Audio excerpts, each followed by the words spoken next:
मां के उहे ॻाल्हियूं ॿुधाईंदुसि जेके शख़्सी ॻाल्हियूं मुंहिंजे हुतम सां थियूं या जेके दे आर वेरी पर्सनल। हाणे इहा त ख़बर हर कंहिंखे त उत्तम जो सिंधी ॿोली अदब में वॾो योगदानु आहे ऐं हिन ई महीने में उत्तम जो जनमु थियो, हिन ई साल में उत्तम जो जनमु थियो। तंहिं करे साहित्य अकेडमी उनजी शताब्दी साल मल्हाए सुठो कमु पई करे। सिंधी ॿोलीअ सां प्यारु, सिंधी ॿोलीअ जो शिजाई, सिंधी तहरीक सां जुड़ियल, सिधो सिधो ॻाल्हाईंदड़ ऐं खबरो ॻाल्हाईंदड़। उनजा साथी हुआ माली ऐं कीरत। मूंखे शख़्सी तरह ॼाण आहे त उन्हनि जे विच में बि केतिरा ई दफ़ा किन ॻाल्हियुनि ते झगड़ो बि थींदो हो, विढ़ी बि पवंदा हुआ, पर कुझु वक़्त खां पोइ वरी साॻी खीर कढी थी वेंदा। माना उहो मतभेद हूंदो वीचारनि जो ऐं पोइ वरी दिलि ते या मन ते उहो न खणंदा हुआ। उत्तम खे इहा सिंधी जी वृत्ति माइटनि विधी, जेका उत्तम पंहिंजे ॿारनि में विधी। उनजो हिकु ॿारु साम्हूं वेठो आहे जेको ॾिसूं था। मूंखे यादि आहे शख़्सी तरह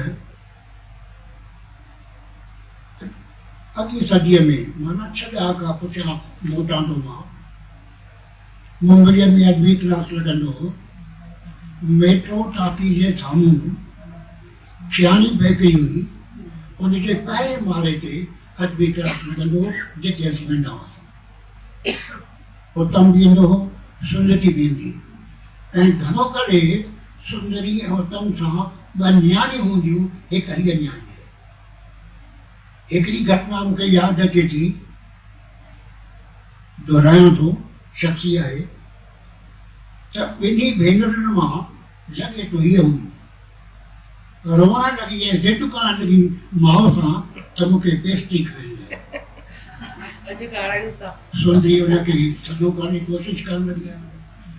जॾहिं हिन न मञो त मां हिनखे हंज में खणी हेठि पहिरें माड़े ते आयुसि, पहिरें माड़े तां ग्राउंड फ्लोर ते आयुसि ऐं हिनखे पेस्ट्री वठी ॾिनी। चवण जो ख़ासि मतिलबु इहो आहे त प्रैक्टिकल ॻाल्हि, माना हिकिड़ी थियरी हूंदी आहे, ॿियो प्रैक्टिस हूंदो आहे। उत्तम प्रैक्टिकली पंहिंजे ॿारनि में सिंधियत जी सुठी विधी। उत्तम लिखे थो, सिंधीअ में सिंधी ज़बान अदब ऐं कल्चर जो ॿिज हुन में माउ जे ऐं पीउ जे बेदाग असरु सबबु थियो। माना माउ पीउ जो असरु हुन ते पियो। हिन पंहिंजे ॿारनि खे उहा सुठी पीआरी, जंहिंजो फल असीं भोॻियूं था, ॾिसूं था, मानियूं था। हीअ छोकिरी भोॻियूं न मानियूं था। हीअ छोकिरी वक़्तु बि वक़्तु अलाए किथे किथे वञे थी पई, ॿारनि खां नंढनि ॿारनि खां नर्सरी गीत थी ॻाल्हाए, कॉम्पिटिशन थी रखे, शाबाश अथसि। उत्तम रुगो साहित्य सां वाबस्ता न हो। जॾहिं क्विट इंडिया मूवमेंट हली पाकिस्तान में, हिंदुस्तान अंग्रेज़नि जे ख़िलाफ़ु 1942 में, त इहो हमराह जेको हैदराबाद में TJ नेशनल कॉलेज में पढ़णु आयो हो, उन ते उनजो असरु थियो ऐं हू उन ई तहरीक में घिरी पियो। नतीजो दीवान अरेस्टेड ऐं हिनखे 1 साल जी सज़ा मिली। उन खां पोइ जॾहिं कॉलेज में दाख़िल थियो, TJ नेशनल कॉलेज में, त हिन हिकिड़ी जमायत ठाही, तरक़ी पसंदि ऐं हिन जो लारो मुंड खां वठी वियो। माना इहो सिद्धांत हुनखे सभ खां सुठो ऐं समाज लाइ हितकारी थिए लॻो। जमायत आई जेके हफ़्ते में हिकु दफ़ो गरबा हुआ ऐं पंहिंजे वीचारनि जी ॾे वठि कंदा हुआ। अॼु जो ज़मानो ऐं अॻु जो ज़मानो तफ़ावत। अॻी सदी ऐं हीअ सदी, अॼु असीं 21वीं सदीअ में रहूं था। मां 20वीं सदी जी ॻाल्हि थो कयां। जॾहिं को किताब पढ़िबो हो, का रचना पढ़बी हुई, वणंदी हुई, त असीं लेखक खे ख़त लिखंदा हुआसीं ऐं लेखक बि उन्हनि ख़तनि जा जवाब ॾींदा हुआ। अहिड़ा समय ख़त मूं वटि महफ़ूज़ आहिनि जेके मूं वेझराईअ में सिंधा लाइ जेके मोकिले छॾिया। हयाती ते भरोसो कोन्हे, पर हिकिड़ो ख़त मूं संभाले रखियो आहे। उहो ख़त आहे अमिताभ बच्चन जे पीउ जो, हरिवंश राय बच्चन जो मूं ॾांहुं 1956 में लिखियलु ख़त।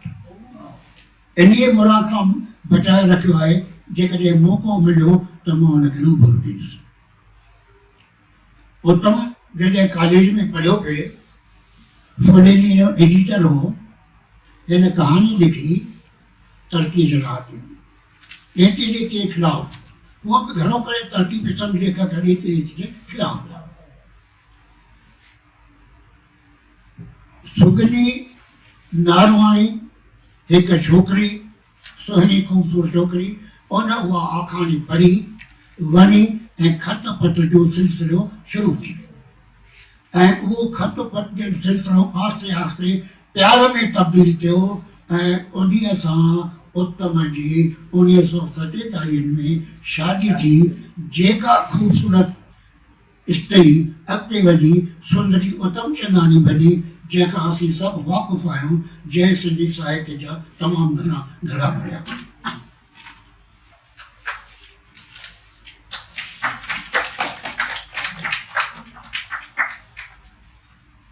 हाणे मूं तव्हांखे ॿुधायो त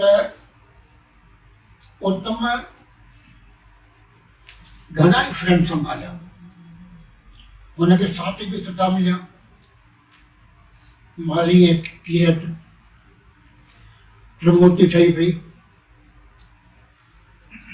भेण चयो त उत्तम जे मुंहं ते मुश्क न ईंदी हुई। सिंध में जॾहिं उत्तम वियो 1964 में, हुनजो ज़िक्र मां पोइ कंदुसि। 1964 में सिंध में जॾहिं उत्तम वियो त शेख हयास पुछेसि थो, यार माण्हू चवंदा आहिनि त तुंहिंजे मुंहं ते मुश्क ईंदी कान्हे, पर तूं त हिते ऐं मुंबईअ में असां सां गॾु जाम खिलंदो आहीं, इहो कीअं? उत्तम जवाबु ॾियसि, चई मां नकुली खिल मुंहं ते न आणींदो आहियां ॿियनि खे ख़ुशि करण लाइ।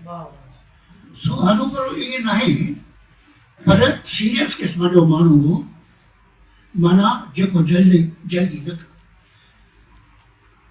दिलि जा साफ़ माण्हू, जेको हिकदमि दिलि जो साफ़ माण्हू हुजे, घणो करे क्रोधी थींदो आहे, उनखे क्रोध जल्दी थींदो। उत्तम हुननि ऐं तव्हां चवंदो हिकिड़ो मिसाल ॿुधायो, ज़रूरु मिसाल ॿुधाइणो पवंदो। 1987 में साईं जीएम साहिब पंहिंजे ख़िदमतगार ऐं पंहिंजे वॾे पुट इमदाद शाह सां जॾहिं मुंबईअ में आयो त उन्हनि जो प्रोग्राम रखियो वियो उल्हासनगर में। उल्हासनगर नगरवासियुनि पारां ऐं म्यूनिसिपल कॉर्पोरेशन पारां उनखे वॾो सत्कार ॾिनो वियो।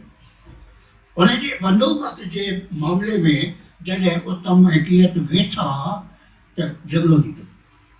झगड़ो में वॾो झगड़ो थी पियो। शायदि असांजे हुननि जो दोस्त खे ख़बर हूंदी, मोहन गियानी खे, ॿियनि खे ख़बर न हूंदी। झगड़ो वॾो थी पियो। एतिरे क़दुरु जो उत्तम न ॻाल्हाइण जहिड़ा लफ़्ज़ बि कीरत बि ॻाल्हाइनि। पर मूं तव्हांखे ॿुधायो त वरी जल्दी खंड खीच थी वेंदा हुआ। हिकु ॿियो मिसाल थो ॿुधायां। मुंबई यूनिवर्सिटी में सेमिनार हो। स्टेज तां माइक तां मतलाणीअ खां अहिड़ी ॻाल्हि चई जेका बराबरि न हुई, छो त इहे छोकिरा तमामु घणो देरि सां हिंदुस्तान में आया हुआ, 70 खां पोइ, जंहिंखे भारत हिंदुस्तान जे अदब जी पूरी ॼाण न हुई। उत्तम खे ॻाल्हि न वञी, उथियो स्टेज ते पहुची वियो।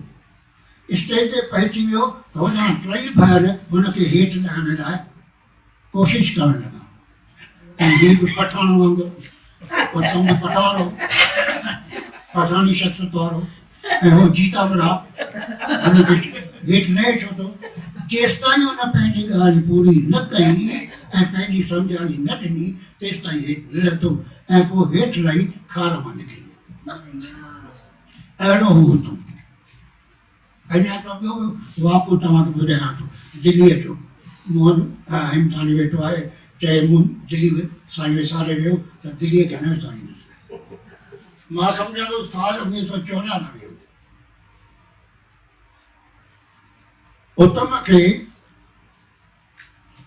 सदानंदाणी गोल्ड मेडल महावीर पारां ॾिनो वियो सुंदरी बि हुई दिल्लीअ में उत्तम बि हो कीरत बि हो पोइ किन एतिराज़ वरितो हुनजी इनामती हुनते इनामती छाकाणि मूं तव्हांखे ॿुधायो मुंहं ते सचु ॾेई सचु चई ॾींदो ऐं सचु मिर्चां गुड़ सचु वणंदो कोन्हे सां ॾेई सघो पर पोइ सुंदरीअ ऐं कीरत जे उन्हनि खे सम्झाइण सां उनखे गोल्ड मेडल ॾिनो 10 ग्रामनि जो सोनो मेडल जंहिंजी तंहिं वक़्तु क़ीमत 4000 हुई अॼु 62,000 आहे मां नथो सम्झां त उहो गोल्ड मेडल को उत्तम पंहिंजे शक्ति कम लाइ कमायो कंहिंखे न कंहिंखे ॾेई छॾियो हुन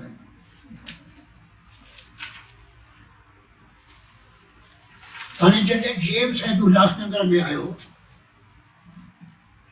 कीरत बाबाणी वेठो सलामत पुरस्वाणी वेठो ऐं मुंबईअ जा मुशाइरो बि थियो प्रभु वफ़ा अर्जुन शाद निर्मल वासुदेव ऐं पछाड़ी उहे मुंहिंजे घर में हुनजी मानी मुंहिंजे घर में हुई मोहन कल्पना त जेम्स साहिब जेके लफ़्ज़ चया उहे मां दोहराईंदुसि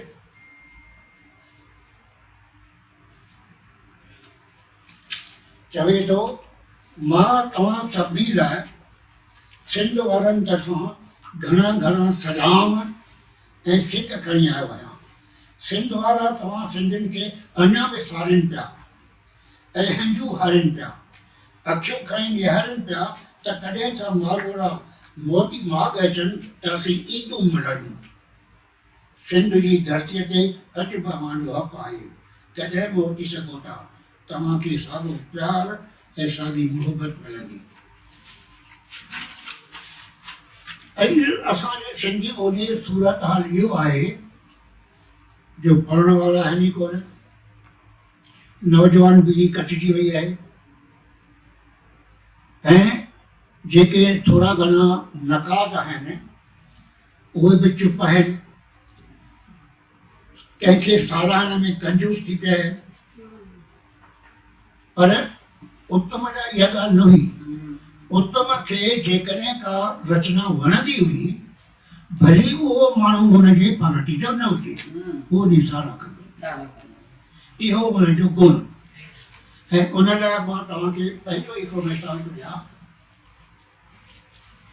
अॻे किताब पढ़बा हुआ एप्रिशिएट कबो हो राइज़नी ॾिबी हुई उत्तम खे का रचना वणंदी हुई त दिलि खोले साराह कंदो हो अॼु खां तकरीबन 6 ॾहाका अॻु लिखियल मुंहिंजो किताबु सिंधी अदब जी रूपरेखा उत्तम सिंधी कहाणी नाटक ऐं तनक़ीद में उन किताब लाइ लिखियो आहे जगदीश लछाणी पहिरीं शाइर कहाणी नावल नाटक एकांकी ऐं तनक़ीद जे ओसर ते मुकमल किताब सिंधी अदब जी रूपरेखा लिखियो जेको दाद जी लाइक़ु आहे माना हू सारा करण में कीमाईंदो न हो असीं सारा करण में कंजूस थी पिया आहियूं ऐं असांजे दोस्तनि चयो त इनसाइक्लोपीडिया हो इहा ॻाल्हि बराबरि आहे को बि सुवालु पुछिबो कंहिं बि किताब जे बारे में त उत्तम आङुरियुनि ते ॿुधाईंदो ऐं अॻु में जीअं चवंदा हुन लाइ सुगन आहूजा लाइ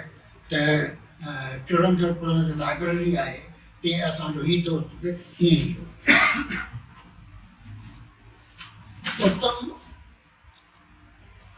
सिंध में बि मशहूरु हो हिंद खां वधीक हिन जी कार्य शैली हिंदुस्तान हुई। हिन गोबिंद माली ऐं तीर सां गॾिजी सिंधी ॿोली ऐं साहित्य सभा जो पायो विधो, सम्मेलन ॻोठाया, सेमिनार कया ऐं नई दुनिया जो ज़िक्र निकितो। जॾहिं नई दुनिया हलंदी ॿियो बि अख़बारूं हुयूं। डोंगरी स्ट्रीट मां जेठानंद लालवाणी राज फिल्म पूना मां तेजपाल वाणी नरगिस कढंदो हो। मुंबई मां रामकृष्ण आडवाणी जागृति कढंदो हो।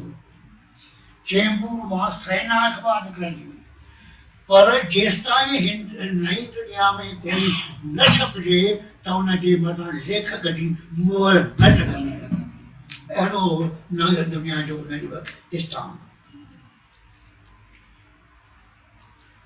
सिंध मां जेकॾहिं को दोस्त ईंदो हो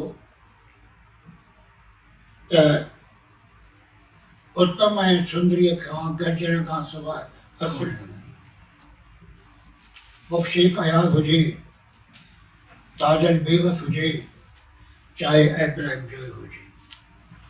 वरी हिकिड़ो मिसाल ॿुधाईंदुसि वास्तव मुसाइनो 1957 या 58 मोहम्मद इब्राहिम जोयो मुंबई आयो ऐं उते वठो। मूंखे न्यापो मोकिलियाई इब्राहिम जोई त तूं अचु मूं वटि ऐं मूंखां 10 रुपया इनाम जा कहाणी छपी महिराणा में उहे वठी वञ। मां उते वियुसि। ॻाल्हि कीअं हुई, 1956 में महाराणा अख़बार आहे निकिरंदी आहे, जंहिंजो उन वक़्तु जेको एडिटर हो इब्राहिम जोयो 1956 में। 1956 में महाराणा अख़बार कहाणी चटाभेटी रखी हिंद ऐं सिंध जे लेखकनि लाइ। मां छोकिराट उमिरि 17-18 साल मूं बि कहाणी मोकिली। जमाल अबड़े जी बदमाश, मोहन कल्पना जी फेरो, हरी कांत जी गफूर, अल्लाह बख्श जी ओवरकोट ऐं मुंहिंजी कहाणी लुणक जी हरी। जांच कमेटीअ जमाल अबड़े जी कहाणी बदमाश ते पहिरियों नंबर क़रार कयो ऐं मुंहिंजी कहाणीअ ते ॿियो नंबर। उहे 10 रुपया मूंखे ॾियण लाइ इब्राहिम जोए मूंखे फ़ोन कई हुई ऐं मां जॾहिं उन माहिम में वञी गॾियुसि उत्तम जे घर में, मूं हुन खां 10 रुपया न वरिता। मूं चयो 10 रुपये जे बदिरां मूंखे अख़बार महाराणा अख़बार मोकिलिजो।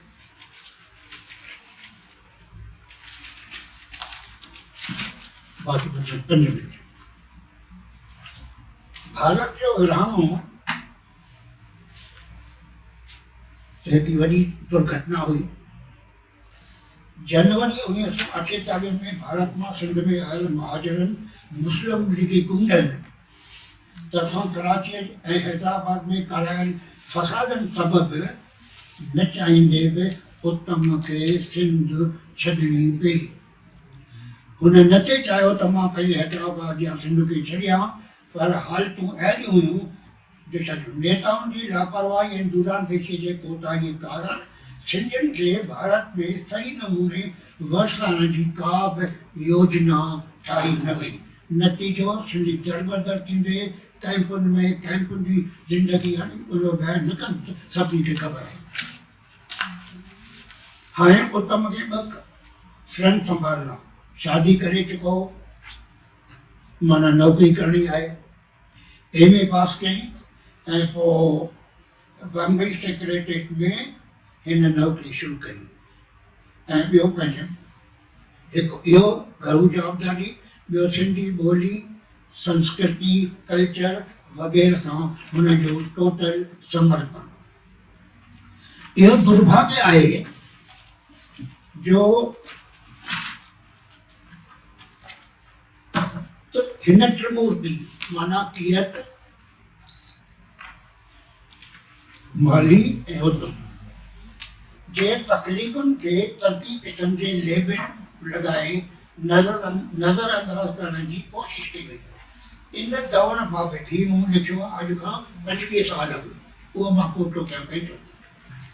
इन दौर बाबति हलकड़ाईअ सां रिमार्कबाज़ी करण वारनि खे इहो सम्झणु खपे त साहित्य ऐं कला जी तरक़ी हिकु अटूट सिलसिलो आहे। इन करे गुज़िरियल दौरनि खे विसारणु माना पंहिंजे परंपरा तां हथ खणणु। इन में को शक न आहे त भारत में तरक़ी पसंद लेखकनि ई सिंधी कहाणीअ जो मज़बूत बुनियादु विधो, जंहिं ते अॻिते हली ईस्ट मुल्की मोहन गुनेलाल रोमानवी टेक्सचर वारे साहित्य जो सृजन कयो ऐं रोमानवी दौर जे रदिअमल में जदीद ऐं बाद जदीद साहित्य। ख़ुदि तव्हां मोहन कल्पना ऐं लाल पुष्प जूं शुरूआती कहाणी पढ़ो, तव्हांखे तरक़ी पसंद असर ॾिसण में ईंदो। मोहन कल्पना जी कहाणी झलक तव्हां पढ़ी हूंदी, मशहूरु कहाणी आहे। लाल पुष्प जी कहाणी ॾेवन कहाणी आहे। क्लियर जेको आहे, पर पोइ उहो पंहिंजो रस्तो बदिलाए विया। हाणे भारत जो विरहाङो हिन सदीअ जी वॾे में वॾी ट्रेजेडी आहे।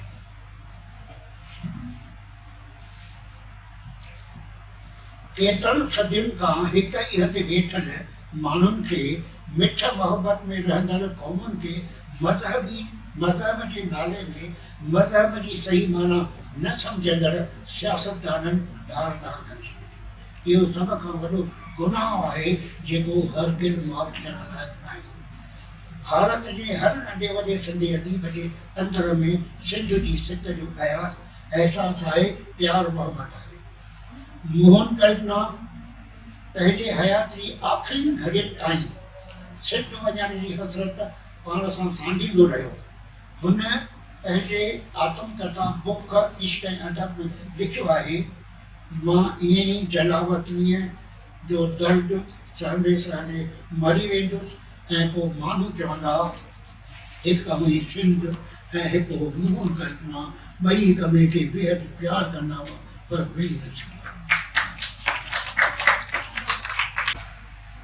उत्तम ऐं सिंधी ख़ुशनसीब हुआ जो हुनखे सिंध वञण जो मौक़ो मिलियो, न को मौक़ो मिलियो पर मान सम्मान इज़त पाए। उते कचहरियूं कयूं ऐं पोइ उनखां पोइ हिते अची उन्हनि सफ़रनामा लिखिया। हाणे मां टाइम जे पाबंदीअ खे घर में रखी उत्तम जो सफ़रनामो माण्हू न पढ़ियो हूंदो, इन करे ॿ टे मां टुकड़ा उन मां तव्हांखे पढ़ी वठंदो, ॿ टे थोरा माना ॿ टे मिंट।